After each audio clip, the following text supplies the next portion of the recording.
বাইরে ঝমঝমিয়ে বৃষ্টি, কারেন্ট নেই, অন্ধকারের মধ্যে এই যে একজন নিয়ে চলে এসেছেন গরম গরম চিকেন পকোড়া। ভাবলাম তুমি খাবে তাই নিয়ে এসেছি, মানে আমার গর্দান দিয়ে নিজে খাবে ধান্দা কি?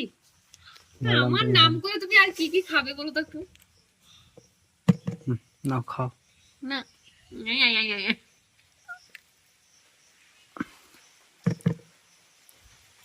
তোমাকে না দিয়ে প্রথমে খেয়ে নিলে আবার কথা শোনাবে, তাই জন্য দিলাম।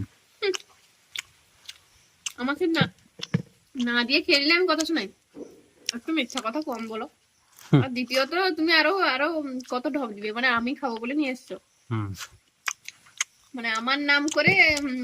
ওই আগের যুগে লোকে বলতো মানে বাচ্চার নাম করে মা খায়, যেরকম একটা কথা। এ তো তুমি বউয়ের নাম করে খেয়ে দিচ্ছ। আমাকে দেখিয়ে দিলে ক্যামেরার পেছনে একটু চাকিয়ে দিয়ে, বাকি সেদিকে 2-3টা সাবার হয়ে গেল মনে হয়। নাও তুমি খাও, তুমি খাও। নাও না, নাও না।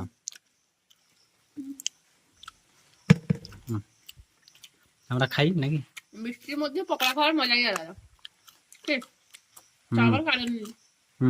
আজ কারেন্ট আসবে না, ঘুমাবো কি করে ভগবানই জানে।